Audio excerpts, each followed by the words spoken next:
Miércoles de la cuarta semana del tiempo ordinario. Memoria de San Juan Bosco, presbítero.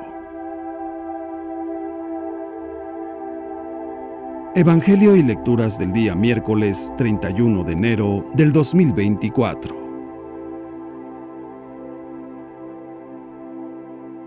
Lectura del segundo libro de Samuel.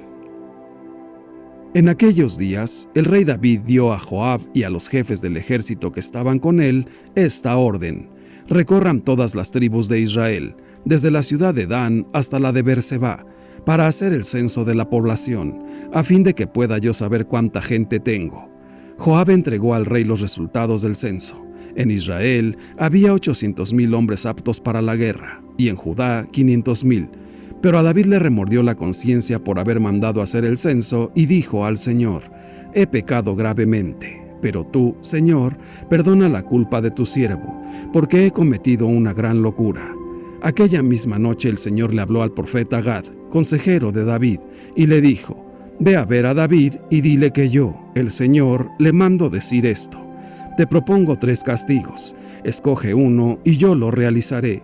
Por la mañana, Gad se presentó ante David y le preguntó: ¿qué castigo prefieres? 3 años de hambre en tu territorio, 3 meses de huir, perseguido por tus enemigos, o 3 días de peste en tus dominios. Piénsalo y dímelo, para que pueda yo contestarle al Señor que me ha enviado. David le respondió: estoy en un gran apuro, pero prefiero caer en manos de Dios, que es el Señor de la misericordia, que en manos de los hombres. Y escogió la peste. Era la época de la cosecha del trigo, cuando el Señor envió la peste sobre Israel, desde aquella misma mañana hasta el tiempo señalado. Desde Dan hasta Beerseba murieron 70,000 hombres. Pero cuando el ángel del Señor había extendido ya su mano hacia Jerusalén para desatar ahí la peste, el Señor tuvo compasión y le dijo: basta ya, retira tu mano. En ese momento, el ángel se hallaba cerca de Jerusalén, en los campos de Arauná, el Jebuseo. Entonces el rey David, angustiado por el exterminio, oró así: soy yo, Señor, el que ha pecado. Soy yo, el pastor, quien ha obrado mal. ¿Qué culpa tienen ellos, que son las ovejas? Castígame, pues, a mí y a los míos. Palabra de Dios. Te alabamos, Señor. Salmo 31. Perdona, Señor, nuestros pecados. Dichoso aquel que ha sido absuelto de su culpa y su pecado. Dichoso aquel en el que Dios no encuentra ni delito ni engaño. Perdona, Señor, nuestros pecados. Ante el Señor reconocí mi culpa, no oculté mi pecado. Te confesé, Señor, mi gran delito, y tú me has perdonado. Perdona, Señor, nuestros pecados.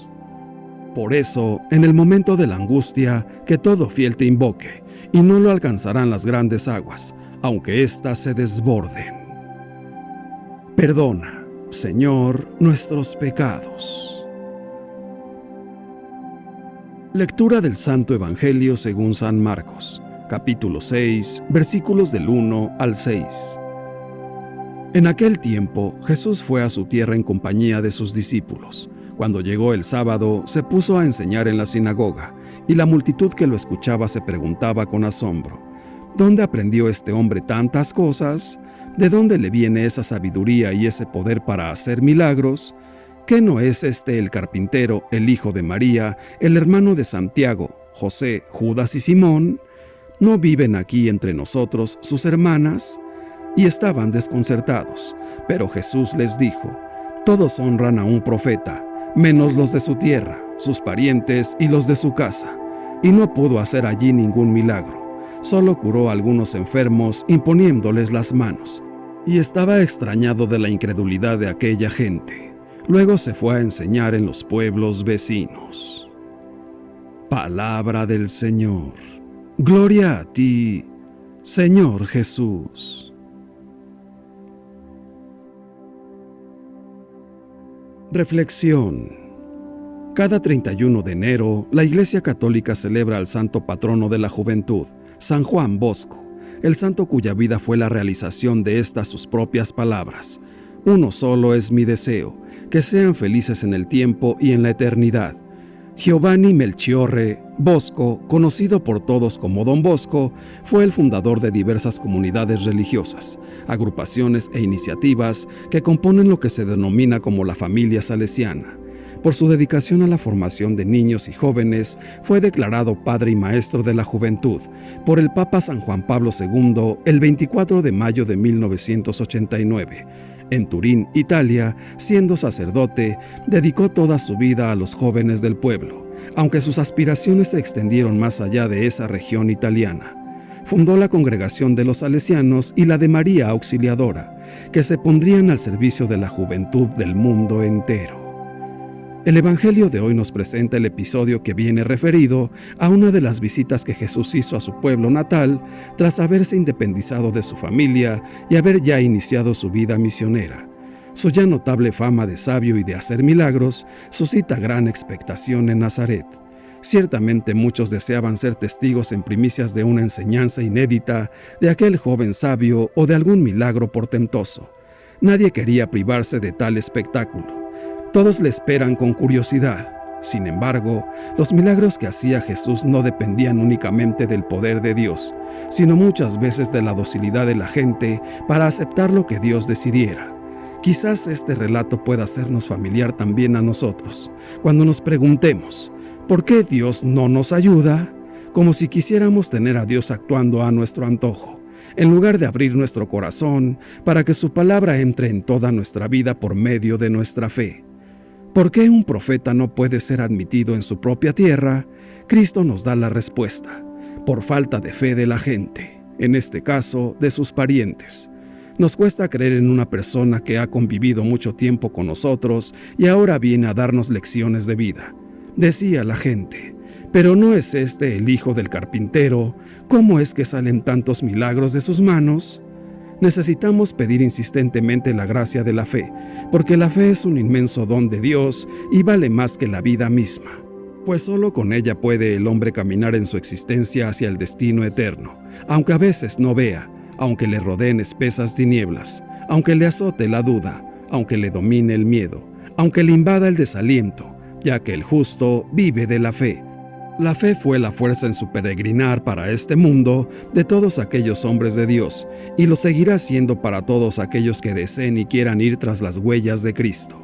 La fe no es un mero sentimiento de la presencia de Dios, es caminar, sufrir, caer y levantarse, tratando de ser fiel a Dios, a quien no vemos con nuestros ojos materiales, pero sí con los ojos de la fe. Pues si vemos las cosas como nosotros queremos, entonces dejaría de ser fe y sería certeza de lo que queremos ver. En definitiva, la fe es fiarse de Dios y confiar en Él. Por ello, digamos a Cristo con humildad: creemos, Señor, pero aumenta nuestra poca fe. Padre nuestro, aumenta nuestra fe, para que caminemos por el camino que nos lleva hacia ti. Llénanos de fortaleza para poder cumplir tus mandatos. Ayúdanos a ser obedientes. Ayúdanos a ser dignos hijos tuyos. Ven, Todopoderosísimo Espíritu Santo, te pedimos humildemente que nos concedas tu fortaleza, para no desmayar en la lucha y el trabajo de evangelización que nos ha encomendado nuestro Señor Jesús. Señor Jesús, ayúdanos a buscarte en la lectura atenta y fervorosa de la Sagrada Escritura, libro vivo donde podemos aprender a conocerte, amarte y seguirte. Por favor, Señor, aumenta nuestra fe, para que demos testimonio de ti en cualquier lugar a donde vayamos. Santísima Virgen María, enséñanos a vaciarnos de nosotros mismos, a vivir sencillamente, para ser verdaderamente humildes y desprendidos como tú, y vivir entregados buscando el reino de Dios y su justicia. Dios te salve María. Que Dios nos bendiga a todos. Amén.